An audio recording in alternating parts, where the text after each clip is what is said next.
J'aurais bien aimé être parmi vous, mais c'est pas possible. Donc, faisons pour le mieux. Le design, c'est une démarche de recherche, de toute façon, en soi. La démarche d'un designer, c'est toujours d'être dans une situation, hypothèse, vérification, et ainsi de suite. De toute façon, depuis que je fais ce métier, s'il y a quelque chose dans ce métier de caractéristique, c'est qu'à chaque fois que je change de domaine, je tombe dans un domaine, je dirais, où rien n'est connu. Enfin, si, les bases sont connues, mais en ce qui concerne les développements nouveaux, il n'y a rien. Donc c'est une aventure à chaque fois. Une aventure qui enrichit et qui petit à petit fait prendre conscience aux designers, s'il fait bien son travail, que tous ces univers qui ont l'air de se côtoyer, de s'isoler, sont un seul et même univers. Donc on a des approches dans un certain, des progrès dans un certain domaine peuvent en entraîner dans un autre. Et ça, c'est le fruit d'années et d'années de travail. C'est pas l'homme qui sait tout, un designer.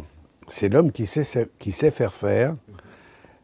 faire en faisant faire. Et notamment, si on parle de la recherche, tout ce qui tourne autour, qui sait confier la recherche, qui sait aussi cibler la recherche, et qui sait quoi faire des résultats de cette recherche. Et donc, s'il y a bien une mission parmi les missions qui sont implicitement dévolues aux designers, c'est bien celle sinon de rechercher les applications de produits nouveaux, mais de faire entrer dans ces recherches les produits nouveaux. Donc j'ai toujours considéré que les produits nouveaux, j'étais amené à les proposer. Et pas les proposer en soi parce qu'ils étaient nouveaux, mais les proposer parce que ça amenait des améliorations. Je dirais presque le sujet de la recherche, par exemple. Le sujet de la recherche ne m'intéresse presque pas. Pour moi, c'est le défi que présente un problème. Et c'est un peu comme un matheux qui trouverait la formule. Ça, c'est positif pour moi.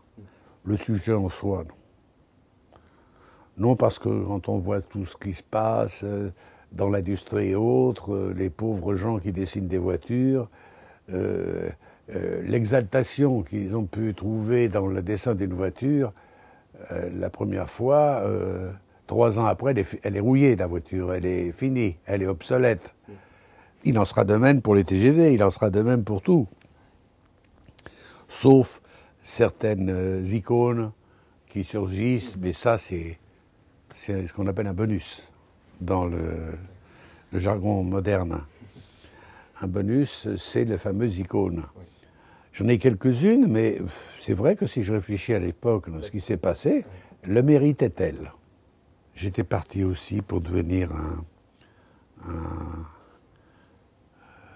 sinon un avant-gardiste, du moins un plasticien et contemporain, et puis j'ai abandonné. Le cinéma que ça entraîne et tout, j'ai laissé. Mais j'ai quand même fait pas mal de choses personnelles. Et même j'ai fait des choses sous des pseudonymes. Sous des pseudonymes parce que j'étais dans une entreprise comme Havas et autres où c'était très difficile de faire admettre pas de ségrégation. Puisque c'est le mot à la mode, pas de ségrégation, surtout pas de ségrégation. Ça, alors là, c'est vraiment le défaut de certains intellectuels libres, indépendants, esprit libre, indépendant, face à tout ça, face à tous les... Bon, pas n'importe quoi. Hein.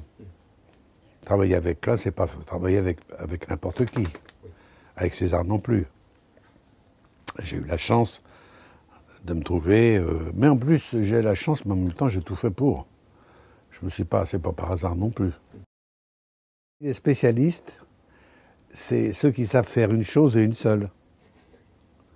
Et il y a de ça. Hein. C'est vrai que j'aurais pas pu rester un designer désignant. Il fallait que mon champ s'ouvre à toutes sortes d'expérimentations. Je suis quand même un spécialiste. Je suis un spécialiste non spécialisé.